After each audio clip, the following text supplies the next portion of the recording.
जय श्री कृष्ण। नमो नमः। एक बार फिर आप सभी का आपके अपने अध्ययन चैनल स्टडी विथ धर्म शो में तहे दिल से हार्दिक अभिनंदन है।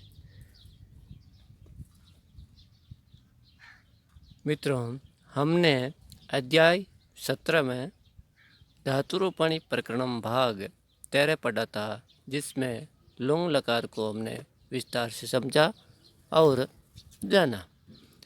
आज हम पढ़ने जा रहे हैं हमारे लकार प्रकरणम का अंतिम लकार ऋग लकार, जो कि काफ़ी महत्वपूर्ण भी है और ज़्यादातर लोग इस लकार के बारे में जानते भी नहीं है, और अगर जानते भी हैं तो केवल नाम तक ही सीमित है। तो आज हम लकारों को संपूर्ण कर लेंगे, अर्थात 10 लकारों को पढ़ लेंगे, और आशा करता हूँ कि आपने अब तक सभी लकारों को क्रमबद्ध विस्तृत रूप से पढ़ा होगा, समझा होगा। अब तक हमारे कुल 18 अध्याय हो चुके हैं, जिनमें पुरुष, वचन, लिंग, संस्कृत, व्युत्पत्ति, व्याकरण वगैरह आदि के सभी साथ में शामिल है।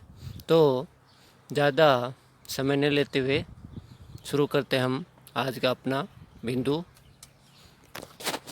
लृग लकार, अध्याय 18 धातुरूपणी प्रकरण भाग 14। और लृग लकार का अर्थ होता है हेतु। यहाँ पे तू है, हेतु, हेतु मध्युत, हेतु हेतु मध्युत भूतकाल। ये एक भूतकाल का ही प्रकार है, परंतु कभी कभी इसके वाक्य भविष्य काल के लिए भी प्रयुक्त होते हैं। काफ़ी महत्वपूर्ण है, ध्यान से पढ़िए, ध्यान से समझने की कोशिश करें। अगर आपको कुछ भी समझ नहीं आवे तो आप मेरे को व्यक्तिगत रूप से व्हाट्सएप जो नंबर है उन पे आप मुझसे संपर्क कर सकते हैं। व्हाट्सएप नंबर मैं आपको डिस्क्रिप्शन में दे दूंगा। तो अब हम पढ़ते हैं। तो लिग लकार का अर्थ होता है हेतु हेतु मध्यत भूतकाल। परिभाषा देखते हैं। ऐसा भूतकाल, ऐसा भूतकाल जिसका प्रभाव वर्तमान तक हो, जिसका प्रभाव क्या हो, वर्तमान तक हो, कारण और फल के विवेचन में संबंध में जब क्रिया की असिद्धि हो गई, कोई कार्य जब सिद्ध नहीं हुआ हो, कोई कार्य पूर्ण नहीं हुआ हो और उस कार्य का प्रभाव वर्तमान तक रहता है, तो वो होता है हेतु हेतु मध्यत। हेतु हेतु का मतलब होता है ऐसा हो जाता है, वैसा हो जाता है, वैसा होता है, ऐसा होता है, ऐसा होता तो वैसा होता, इसे ही बोलते हैं हम हेतु हेतु। तो जब किसी कार्य की असिद्धि हो गई हो, अर्थात क्रिया न हो सकी हो, कोई काम न हो सका हो, तो ऐसे भूतकाल में लृंग लकार का प्रयोग होता है। जैसे यदि ऐसा होता तो वैसा होता, कहीं पर भविष्य के लिए भी इसका प्रयोग होता है। विशेष बात हम देखते हैं, इसके रूप बनाने के लिए लंग लकार के प्रत्ययों व उपसर्ग के बीच इससे जोड़ा जाता है। बहुत ही सरल है, आप समझने की कोशिश करें। जो ये लकार है, इसका जो हम धातु रूप बनाएंगे, तो इसके धातु रूप बनाने के लिए जो लंग लकार है, लंग लकार के प्रत्ययों और उपसर्ग, आपको पता है भूतकाल में अ उपसर्ग लगता है, तो प्रत्यय और उपसर्ग के बीच में हमें जोड़ना है इससे। जैसा कि हम रीट लकार में जोड़ते हैं ना, इससे रीट और लट के साथ में इससे जुड़ता है, तो इसी प्रकार इसका रूप बनाने के लिए भी एक अच्छी विधि है। तो लंग लकार के जो प्रत्यय हैं और उपसर्ग है, उनके बीच में इससे जोड़ देना है। जैसे अभवत, अब ये लंग लकार का क्रिया रूप है, तो इसमें हम जैसे अ धन इससे धन धातु धन प्रत्यय, सबसे पहले अ तो आता ही है, उसके बाद में अ के तुरंत बाद हम इसे जोड़ देंगे, उसके बाद में धातु, उसके बाद में प्रत्यय, तो ये बन जाएगा अभविष्यथ। अब ई इससे जो है यहाँ पे आ जाएगा, तो ये बन जाएगा अभविष्यथ। इसे हम विस्तार से समझते हैं। परस्मैपदी धातु रूप इससे है, मतलब यहाँ पे स्य है, इष्यत, तो आप कम ही काम में ले सकते हो, इसे आप इससे समझ सकते हो। इससे ध्यान रखना है, ये सब स्य की जगह इससे भी हैं, इससे भी आप इनको समझ सकते हो, से भी बोल सकते हो। तो पुरुष नाम एक वचनम, द्विवचनम और बहुवचनम। पुरुष में प्रथम पुरुष, मध्यम पुरुष और उत्तम पुरुष। अब इनके प्रत्ययों को देखते हैं। पहला है इष्यत, प्रथम पुरुष एक वचन का, प्रथम पुरुष द्विवचन में है इष्यताम, बहुवचन में इष्यन। फिर मध्यम पुरुष में इष्यस, द्विवचन में इष्यतम, बहुवचन में इष्यत।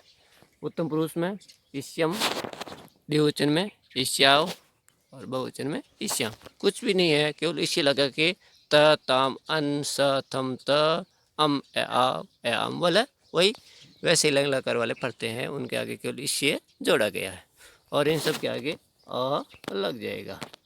अष्यत, अष्यताम, इस प्रकार के सारे धातु बीच में आ जाएगी और इस प्रकार के रूप बनेंगे। अब इनके रूप भी देख लेते हैं हम। प्रथम पुरुष अ, उसके बाद में धातु, उसके बाद में इष्य, उसके बाद में इसका जो त है अंतिम बचता है वो त। अधन, भव, धन, इष्य, धन, त, तो ये बन जाएगा अभविष्यत, अभविष्यत। इसका अर्थ हो जाएगा हुआ या वे दोनों हुए। फिर है अभविष्यताम, अभविष्यताम। अब इसका अर्थ जो हम हेतु विद्युत में ले तो वे दोनों होते, इसका अर्थ ऐसे भी हो जाता। यहाँ पे अभविष्यत का अर्थ था वह होता, अभविष्यताम का मतलब होता है वे दोनों होते और अभविष्य का मतलब होता है वे सभी होते। फिर मध्य पुरुष में अधन, भव, धन, इष्य, धन, स। अब मैंने आपको पहले ही बताया था किसी के पीछे अगर ये स अलंत वाला है तो ये स संधिगत नियम के कारण इसका विसर्ग बन जाता है, विसर्ग में ये परिवर्तित हो जाता है। तो वापस देखते हैं। तो अधन, भव, धन, इष्य, धन, स, तो ये बन जाएगा अभविष्य तुम होते, अभविष्यतम तुम दोनों होते, अभविष्यत तुम सभी होते। उत्तम पुरुष में देखते हैं अब। उत्तम पुरुष में अधन, भव, धन, इष्य, धन और इसका प्रत्यय म। मैंने केवल एक एक उदाहरण दिया, बाकी इनके सब साथ में ही है। जैसे आव लगाना है, आम लगाना है, प्रत्यय इष्याम, इष्यम ये लगाना है। तो अभविष्यम ये बन जाएगा अभविष्यम मैं होता, अभविष्याव हम दोनों होते, अभविष्याम हम सभी होते। अब है आत्मेनेपदी धातु, स्य बराबर इष्य होता है। पुरुष का नाम, पुरुष में प्रथम पुरुष, मध्यम पुरुष और उत्तम पुरुष। इधर वचन एक वचनम, द्विवचनम और बहुवचन। अब देखते हैं इनके प्रत्यय। इष्यत, इष्यताम, इष्यंत, इष्यथास, इष्यथाम, इष्यध्वम, इष्ये, इष्यवै, इष्यामयि। अब देखते हैं सबसे पहले प्रथम पुरुष में। प्रथम पुरुष में एक वचन में अधन सेव धातु, सेव का मतलब होता है सेवा करना। अधन सेव धन इष्यत ये बन जाएगा असेव्यत, असेव्यत। तो इसका अर्थ हो जाएगा उसने सेवा की होती, उसने सेवा की होती, इस प्रकार बनेगा। फिर है असेव्यत के बाद में है असेव्यताम, तो उन दोनों ने सेवा की। और फिर इष्यंत है तो ये बन जाएगा असेव्यंसंत, असेव्यसंत, तो इसका मतलब हो जाएगा उन सब ने सेवा की।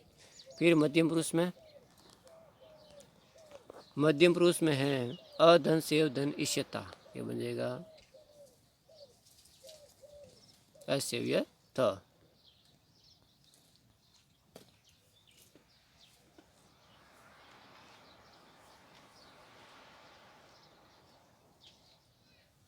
यहाँ पे तो लिख दिया गया था है इष्यता, तो अधन सेव धन इष्यता असेव्यता बन जाएगा। तो तुमने सेवा की और ऐसे फिर बन जाएगा असेविष्यताम, तुम दोनों ने सेवा की, असेविष्य तुम सब ने सेवा की। फिर उत्तम पुरुष, उत्तम पुरुष में अधन सेव धन इष्य, असेविष्य मैंने सेवा की, असेविष्यावै हम दोनों ने सेवा की, असेविष्यामयि हम सब ने सेवा की। अब हम कुछ करते हैं अभ्यास।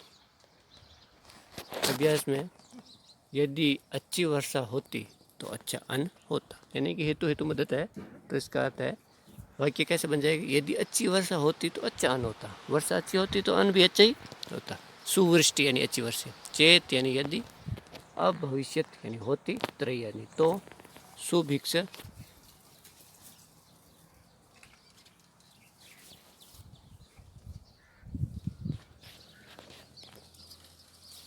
सुभिक्ष अभविष्यत यानी कि अन्न भी अच्छा होता। सुभिक्ष यानी अच्छा अन्न होता है, अभविष्यत होता। यदि वह कच्चा कहता, फल का नाम है, यदि वह कच्चा कहता खाता तो कप ने होता। कप खांसी को बोलते हैं। यदि वह कच्चा कहता खाता तो कप ने होता। तो यदि को यदि बोलती है। असौ आम कच्चा कहता, असौ आम का मतलब होता है कच्चा कहता। कपितम अभक्षित खाता, तरी कप ने अभविष्यत तो कप नहीं होता। यदि तुम कहता खाते तो हिचकी ठीक हो जाती। यदि का यदि तो यानी तुम, ददित्वम अभक्षित, ददित्वम का मतलब कहता ही होता है। तरी हिक्का, हिक्का मतलब हिचकी होता है। हिक्का मतलब हिचकी। सुष्टु ठीक, अभविष्यत यानी हो जाती। सुष्टु का मतलब ठीक होता है।